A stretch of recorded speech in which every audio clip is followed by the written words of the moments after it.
Once you listen to a witness, you became a witness. And our task is essentially to try and listen to those stories, to hear those stories. I was there.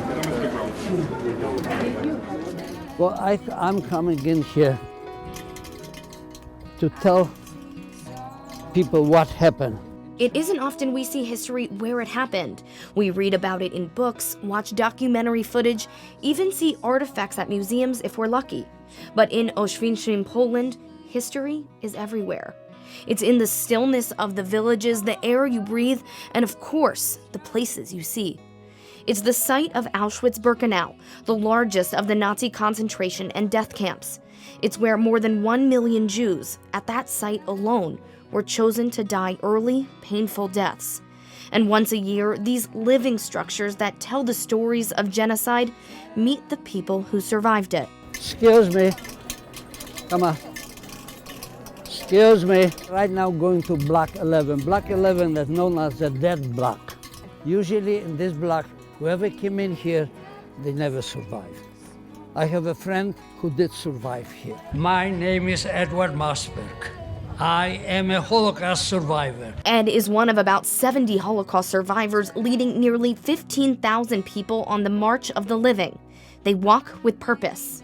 There was that concern, what is going to happen when the survivors can no longer be with us to tell the story? The goal is simple, to put a face and a story to the Holocaust so no one ever forgets the devastation. I lost my whole family.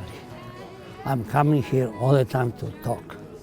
And we have to tell the truth because lies don't bring us no place. This march has been around for 30 years, and in that time, more than 260,000 people, Jews and non-Jews alike, from 52 different countries have participated in the march. And each year they walk this same 3-kilometer path from Auschwitz to Birkenau. I don't know, I got like a chill, like a real big chill throughout my whole body once entering the gates and walking down like the side next to the railroad.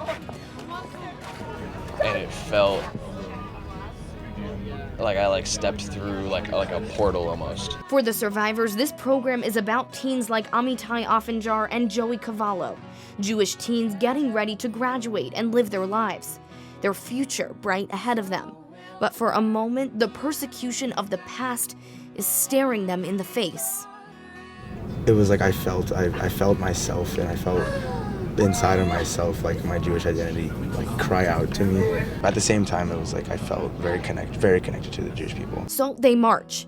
It begins at Auschwitz, where Jews were sent to work and to die. It ends at Birkenau, a death camp.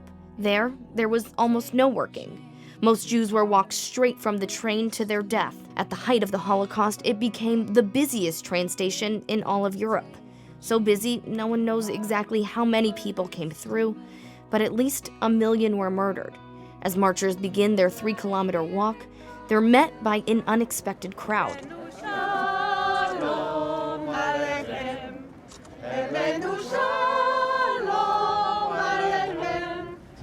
There was like a group of people. They were just shouting out like, "We love Jews. We're sorry of what our ancestors did to you." It came out not for necessarily the march, but for supporting people who are on the march. And it made like I started tearing up because like I'm so happy that there are people in this world that actually care that much to, show support to Jews. So they march, hand in hand, generations linked, even if only for a moment, passing on their stories, every painful detail.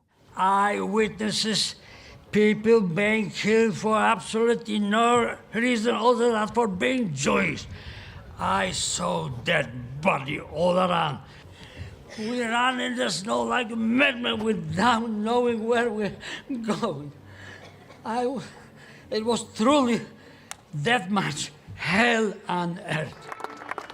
אני עוצם את עיניי ועודני יכול לשמוע את בכיית האימהות שילדיהן נקרעו מזרועותיהן, את אימת האבות שאהוביהם נשרפו לנגד עיניהם. Both the Israeli and Polish presidents speak at a time when anti-Semitic tensions are once again rising, and both groups are being confronted with how much responsibility Poland should bear for their involvement in the Holocaust.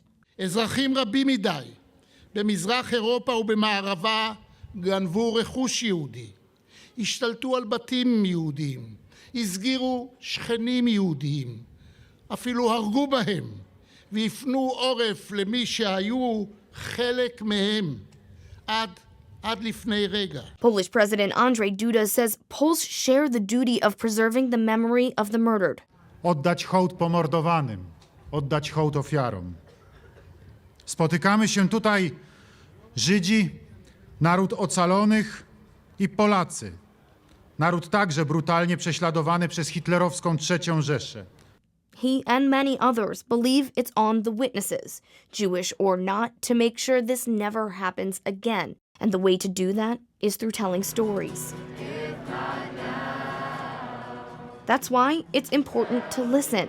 So when survivors are no longer there to share their account, someone else can, and someone else will. I feel like it's kind of my mission to let the world know that this has happened and we're still here.